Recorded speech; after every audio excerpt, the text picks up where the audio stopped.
Machu Picchu, Ollantaytambo, Pisag, Sacsayhuaman, Cusco, todos ejemplos de la increíble arquitectura incaica. Por mucho tiempo, el relato fantástico de Garcilaso sobre el origen de los incas mantuvo la creencia de que fueron los incas quienes civilizaron, entre comillas, los Andes, quienes les enseñaron a las poblaciones originarias sobre agricultura, textilería, cerámica, metalurgia y toda tecnología. ¿Pero esto fue real? Hoy en día sabemos que estas ideas están bastante alejadas de la realidad. Si bien los incas lograron consolidar el imperio sudamericano más grande antes de la llegada europea, sus bases fueron planteadas por muchas otras sociedades que se desarrollaron cientos y miles de años antes. Sociedades cuya memoria ya se había borrado, pero que gracias a la arqueología hemos podido descubrir. Aún así, por mucho tiempo la historia del Valle del Cusco se mantuvo casi en la incógnita, invisibilizada por los maravillosos ejemplos del arte y la arquitectura incaica. A diferencia de regiones como la Sierra y la Costa Norte, el sur andino, más allá de Ayacucho, se mantenía prácticamente desconocido. ¿Quiénes vivieron en la futura tierra de los incas cuando el templo de Chavín extendía su influencia en toda la región? ¿Quiénes convivieron con los Wari cuando el primer imperio andino empezó a expandirse? Mi nombre es Sergio Sáez, y en este episodio de Más de 200 hablaremos sobre la historia preincaica del Cusco, desde su poblamiento hasta la caída de Wari.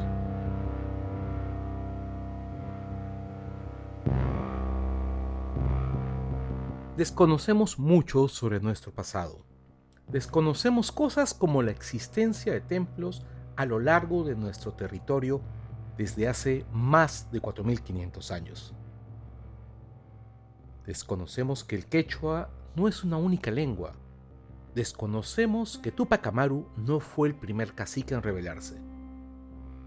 Desconocemos que el abandono nos ha hecho perder muchísima de nuestra historia.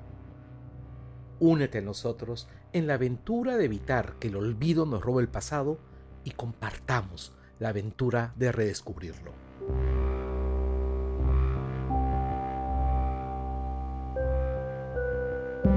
¿Cómo era la vida en el Valle del Cusco antes de los incas? Los primeros datos que tenemos sobre el poblamiento de la cordillera de los Andes nos indican que, para el 8000 antes de nuestra era, ya se encontraba ocupada por grupos de cazadores, recolectores y pescadores, desde los desiertos costeros a los valles interandinos y las frías punas. En el caso del Cusco, las evidencias son escasas por la falta de estudios, y esto va a ser recurrente a lo largo de todos los periodos. Lo que sucede es que los sitios del arcaico son difíciles de identificar a simple vista, debido a que muchos corresponden a campamentos y talleres que solo se pueden registrar a partir de la presencia de material lítico. Además, sobre estas ocupaciones pueden haberse realizado muchas otras, que luego alteran el contexto o lamentablemente pueden haber sido destruidas por el avance urbano o la habilitación de nuevas tierras de cultivo. A pesar de estos problemas, se han podido recuperar algunas puntas de proyectil, que documentan la presencia de poblaciones cazadoras. Si bien no se cuentan con fechados radiocarbónicos, la arqueóloga Cynthia Klink ha comparado las puntas cusqueñas con las del altiplano del Titicaca, debido a su cercanía y similitud, dando un rango temporal entre los años 9500 y 7000 antes de nuestra era. Estas puntas son bastante escasas, tenemos un par de puntas de Pedernal y Calcedonia, recuperadas a poco más de 3 kilómetros al norte de la actual ciudad del Cusco, y a unos 3950 metros sobre el nivel del mar. Otro par fue encontrado en la pampa de Jaquijahuana, al noroeste de la ciudad. Las escasas evidencias apenas nos indican la presencia de cazadores que probablemente explotaron los recursos de la región como parte de un ciclo migratorio en lugar de asentarse permanentemente. Para el periodo entre el 7000 y el 5000 antes de nuestra era, se han registrado dos sitios arqueológicos ubicados al este de la ciudad del Cusco, y a una altura de 3450 y 3650 metros. En estos yacimientos se encontraron restos de talla de piedra, por lo que también se presume que sean campamentos. y no sabemos nada más. Hacia el 5000 comenzó una época de mayor aridez en la región, que paulatinamente fue cambiando hasta tener un clima similar al actual en torno al 2500 antes de nuestra era. Para ese tiempo ocurren varios cambios socioeconómicos, como el inicio de la horticultura, el aumento poblacional y el establecimiento de campamentos semisedentarios. Los sitios encontrados aumentan, teniéndose de 7 y 10 yacimientos alrededor de la ciudad del Cusco, y se ubican en alturas variadas, desde los valles a 3400 metros o las frías punas a más de 4200. Esto podría indicarnos una mayor variedad de campamentos y de estaciones de caza, aparte de la explotación de un abanico de recursos mucho más amplio. De todos estos sitios, solo se ha excavado el asentamiento de Cazapata, ubicado al este de la ciudad del Cusco, en la cima del cerro Pachatuzán, cerca de la comunidad de Patabamba. Aquí se encontraron pequeñas viviendas circulares, junto con desechos líticos, que indican una creciente sedentarización. También se identificó el consumo de venados, cuyes y guanacos. Un hallazgo interesante fue la presencia de obsidiana a partir del año 4400 antes de nuestra era. Esta piedra volcánica, que parece un fragmento de vidrio, no es oriunda del Cusco, y se pudo determinar que la fuente explotada fue la cantera de Alca, en el valle arequipeño de Cotahuasi, varios kilómetros al suroeste del Cusco. Si bien no conocemos cuál fue el proceso exacto por el cual llegó al valle, es un indicador importante del alcance de las redes de intercambio en una época tan temprana, unas redes que se habrían mantenido hasta el final de la ocupación del sitio. ¿Qué más sabemos sobre Cazapata y las personas que vivieron aquí? Al realizarse el análisis de 28 restos de personas enterradas en el lugar, se pudo observar que la gran mayoría de ellos sufría de alguna enfermedad infecciosa y que consumían principalmente carbohidratos. ¿Qué nos dice esta información? Primero, es una evidencia de una mayor sedentarización, lo que explica el aumento de este tipo de enfermedades.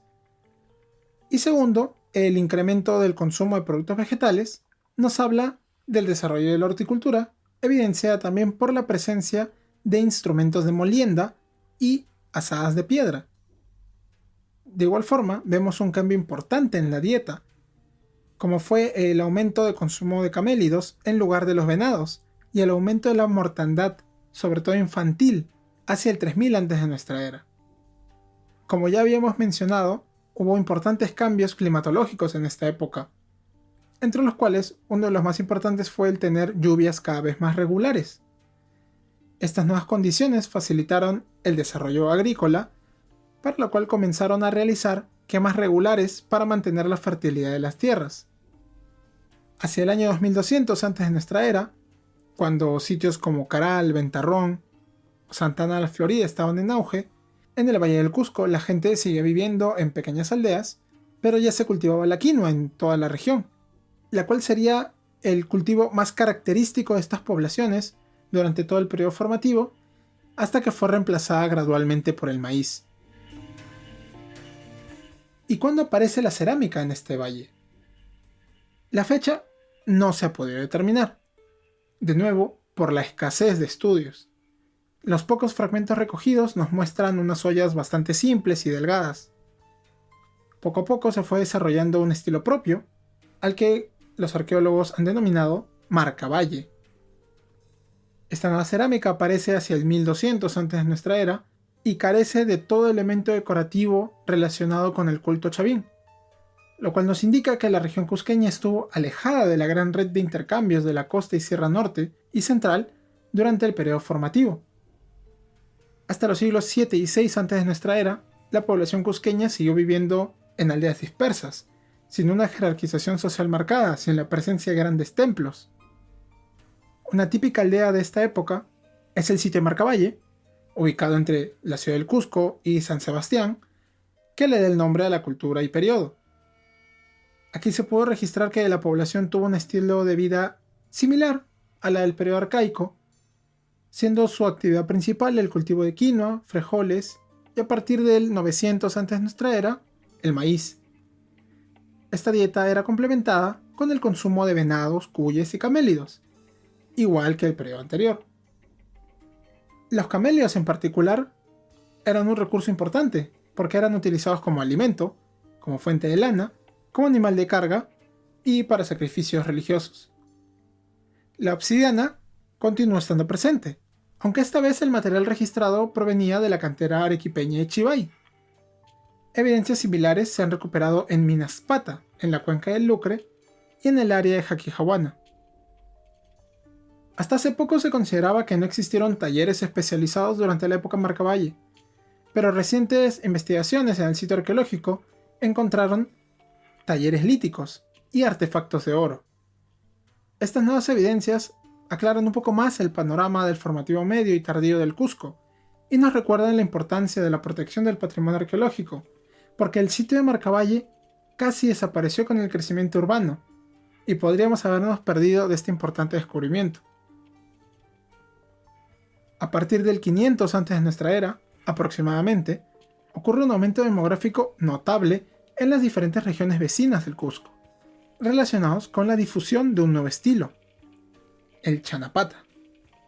Esta nueva cerámica habría empezado a elaborarse entre los años 700 y 500 antes de nuestra era, pero de nuevo la escasez de investigaciones no nos permite ser más precisos. La gran difusión del estilo Chanapata ha permitido que lo encontremos en sitios como Huelcarrajay en el valle de Cusichaca, Choquepuquio y Minaspata en la cuenca del Lucre, y recuerden estos dos sitios importantes para toda la historia cusqueña, Muyoorco en Cusco, Batanorco en Huaro, Huata en Huarocondo y Acahuiliay en Jaquijahuana. Lamentablemente el mismo sitio de Chanapata ya ha desaparecido, de nuevo por la expansión urbana. Para el equipo de investigación de Brian Bauer, quienes han dirigido los proyectos más largos y sistemáticos en la región, esta época vio la aparición de jefaturas en el Cusco.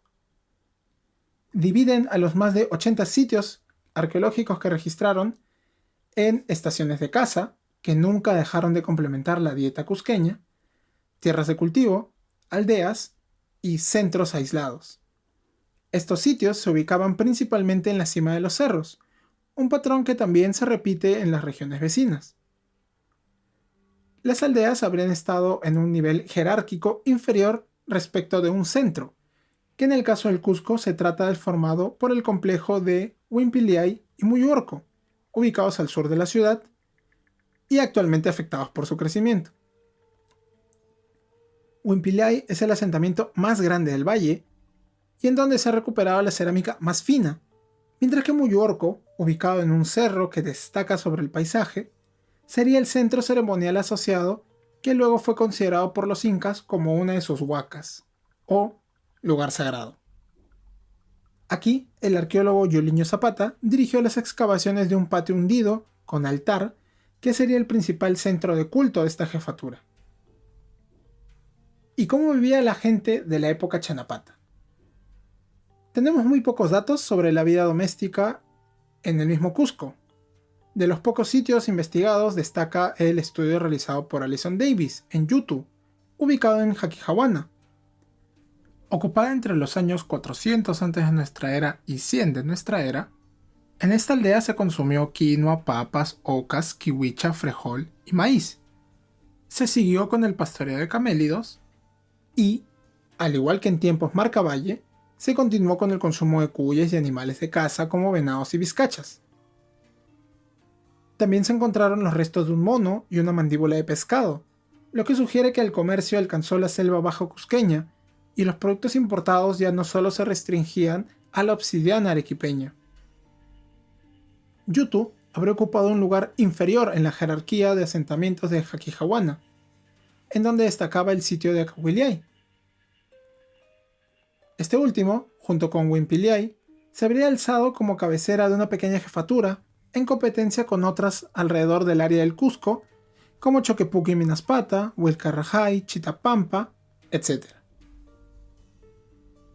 Esta fragmentación política continúa en la época Jotacalli, que inicia alrededor del año 200 de nuestra era. Este nuevo periodo estuvo marcado por el declive de la producción de quinoa, iniciado hacia el 100 antes de nuestra era, y la creciente influencia cultural del altiplano del Titicaca. Esta influencia se la ha identificado a partir de 3 conjuntos cerámicos que hacen su aparición en el Cusco.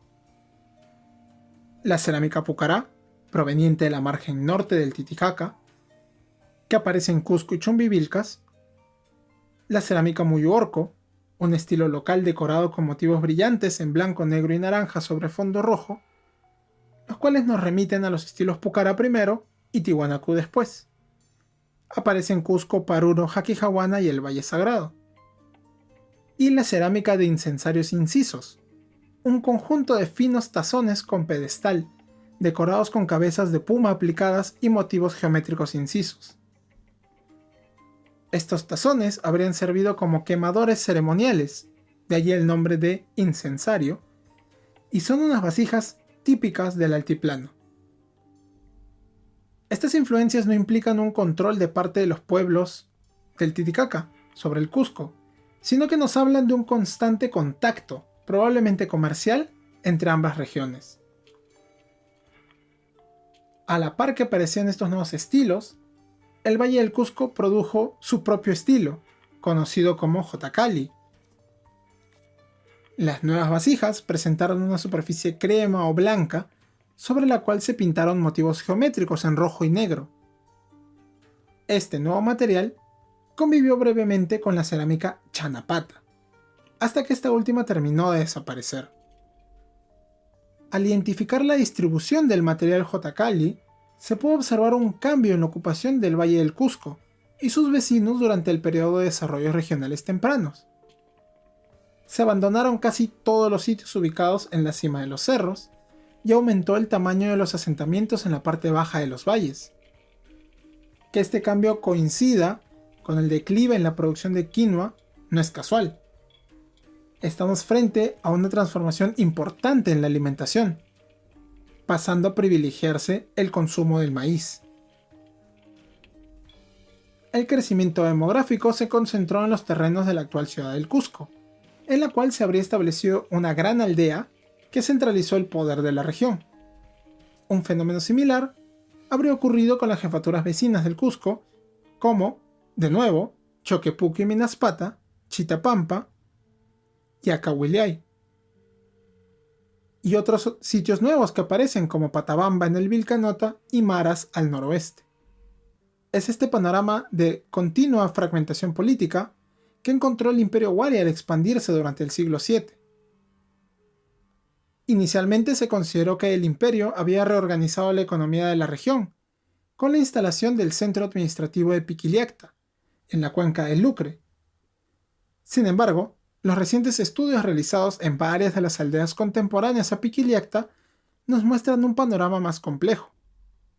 En primer lugar, la vida doméstica no cambió mucho con la presencia imperial. El cultivo del maíz ya se había extendido en la región en tiempos Jotacalli, y las aldeas siguieron con la producción de su cerámica local, hasta el ocaso y abandono de Piquiliacta. Incluso, la presencia obsidiana antecede a los Wari, como ya hemos visto, pues desde el arcaico y el formativo, este era un producto al que tenían acceso los cazadores y agricultores cusqueños. La única diferencia es que la cantera de la cual provenía la obsidiana de tiempos Wari era la de Quispicisa, en Ayacucho, y ya no de territorio arequipeño. A pesar de esta continuidad en la vida doméstica de las aldeas, sí hubo algunas innovaciones con la presencia imperial. Se han encontrado varios ejemplares de los diferentes estilos Wari, como Chaquipampa, Ocros, Viñaque, Huamanga y Robles Mojo, y más importante aún, un estilo local conocido como Araguay, que imita motivos Wari. Este nuevo material parece haber sido elaborado en los mismos talleres que la cerámica Jotacalli. Bien, esta era la situación en el Cusco y sus valles vecinos, pero ¿cómo inició el proceso de expansión Wari en la región? ¿Y qué pasaba con Piquiliacta? ¿Realmente no tuvo importancia? Gracias a los estudios de Mary Glowacki y Maeve Skidmore, se ha planteado que la primera expansión se centró en el Valle de Guaro, al sureste de Piquiliacta. Aquí se pudo identificar varios asentamientos con fuerte presencia Wari. Desde este punto pasaron a la cuenca del Lucre, en donde construyeron Piquillacta.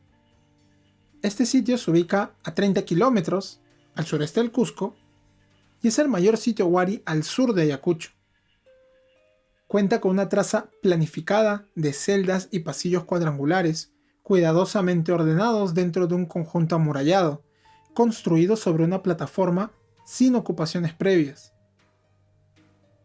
El área central fue intensamente ocupada a lo largo de todo el periodo Wari, y contó con edificios de varios pisos, de los cuales se conserva muy poco.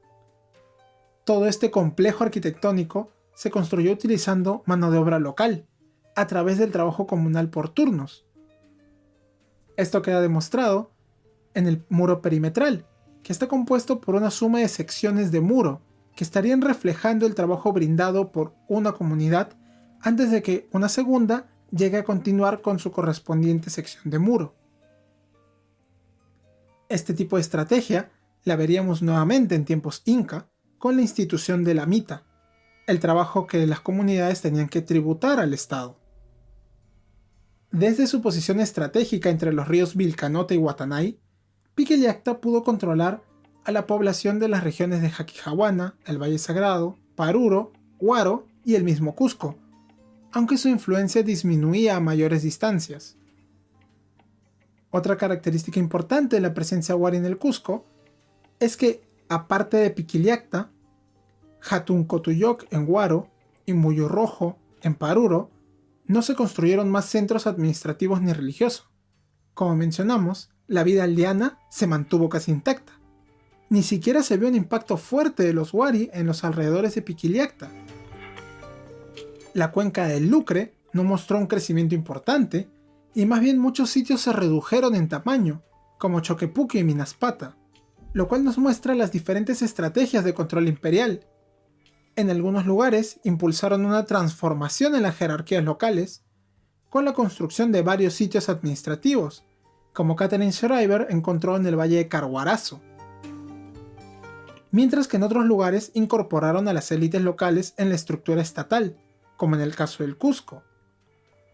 Este es otro tipo de estrategia que también veríamos reaparecer bajo el dominio incaico. A pesar de todo lo comentado, no parece que el Imperio Wari haya podido incorporar totalmente a la población cusqueña dentro de su cultura. Piquillacta nunca finalizó su construcción, quedando incompletos dos sectores, indicando un abrupto cese de actividades en el sitio. El abandono, ocurrido hacia el 900 de nuestra era, fue bastante ordenado. Se sellaron accesos y recintos y se retiraron algunas ofrendas. Sin embargo, a pesar de todo este cuidado, el sitio fue deliberadamente incendiado, aparentemente por la población local. El pequeño asentamiento de Pucacancha cerca del Cusco también fue incendiado antes de su abandono definitivo, y quizás esto sucedió en más lugares. ¿Por qué? ¿Acaso querían saquear lo que quedaba? ¿Hubo descontento con los gobernantes foráneos que ahora decidían abandonar la región? Quizá nunca lo sabremos. Las últimas ocupaciones Wari probablemente continuaron hasta el año 1000 en la cuenca del Huaro. Pero para esta época ya era evidente que se había perdido el control de la región. Luego del abandono definitivo de las élites foráneas, los diferentes valles cusqueños continuaron con su propio desarrollo. En los valles del Cusco y del Lucre surgen los nuevos estilos Quilque y Lucre. Algunos investigadores consideran que son evoluciones locales del Araguay que apareció bajo la influencia Wari. Si bien es cierto que los estudios siguen siendo preliminares, estos nuevos estilos terminan por caracterizar dos cuencas en donde, a lo largo del periodo de desarrollos regionales tardíos, iría concentrándose cada vez más y más poder, hasta que los incas del Cusco lograron unificar toda la región y establecer un nuevo imperio que pasaría a conquistar los Andes centrales a una escala mucho mayor que la expansión Wari. Pero esta historia será contada en otro episodio.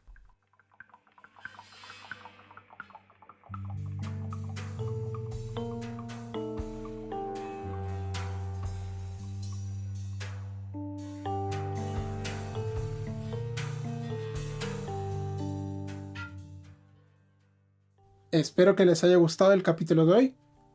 Como siempre, cualquier sugerencia para nuevos episodios, cualquier duda, cualquier comentario, nos los pueden hacer llegar en la caja de comentarios de iVoox o escribiéndonos en Twitter, donde estamos como @más de 200, y también en el canal de YouTube.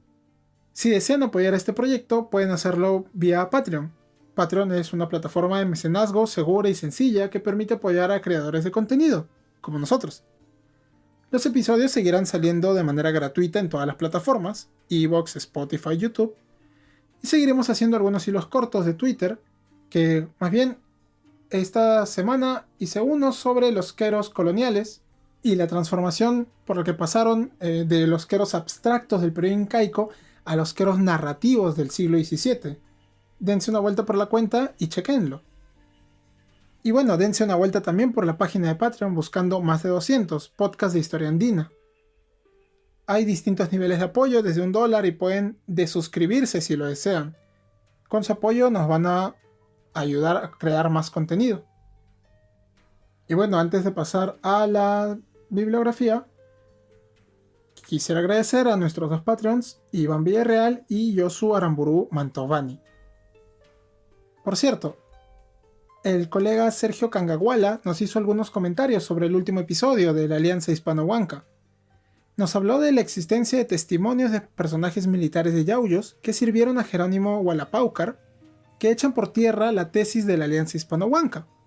Y acá lo cito: los curacas del valle, por lo menos Hualapáucar, va con parte del rescate, pero en Cajamarca se entera de la muerte de Atahualpa, y entonces se hace creer que esa donación era para los españoles. Sergio también nos comenta que Alonso de Alvarado, un conquistador que iba, cito, cortando narices y tetas, que es lo que mencionan las crónicas, y quemando curacas a su paso hacia el Cusco, fue quien tomó gran cantidad de indios a su servicio bajo amenaza, pero que en las Provenzas aparecen como donados voluntariamente. De verdad agradezco esta información que enriquece muchísimo el episodio que grabamos y que más bien nos permite entender que no necesariamente hubo un apoyo logístico, como había mencionado, sino que hubo mucha coacción de parte de los conquistadores. La conquista y la posterior incorporación de los curacas del Mantaro al sistema colonial fue un proceso mucho más complejo. Yo recomiendo mucho seguir el trabajo de Sergio, de Martín Arauzo y Manuel Perales en la página de Facebook del Equipo de Investigaciones Histórico-Sociales de la Sierra Central. Allí pueden encontrar exposiciones y bibliografías sobre la región que ellos comparten y que, tengo entendido, van a seguir lanzando nuevos videos con las nuevas investigaciones que están haciendo. Antes de dejarles la biblio, quisiera comentarles que quería hacer este episodio hace mucho, porque es un tema que se difunde muy poco, que se conoce muy poco también de parte de los investigadores. Creo que es importante conocer los pocos estudios que hay sobre la historia cusqueña, que no sea la incaica, sobre todo, y así podremos comprender mejor cómo es que surge el Tahuantinsuyo, en qué contexto lo hace. Sobre los distintos periodos preincaicos hay varios artículos publicados, la mayoría en inglés, y también algunas tesis que están en la Universidad San Antonio Abad del Cusco, lo cual lo hace un poco difícil de acceder para quienes no viven en la ciudad. Debido a esta limitación, recomiendo este libro de síntesis que escribió Brian Bauer, Cusco Antiguo, tierra natal de los incas, editado por el Centro Bartolomé de las Casas. Recomiendo sobre todo la segunda edición del 2018, pues incluye información actualizada sobre los últimos avances de los proyectos dirigidos por Bauer y su equipo en toda la región cusqueña. Para trabajos más detallados sobre algún periodo en particular, pueden consultar la extensa bibliografía que acompaña este trabajo de Bauer. Por mi parte dejaré algunos de estos artículos para los Patreons, como les digo, la mayoría están en inglés. Y ahora sí, me despido, espero tenerlos en el siguiente episodio.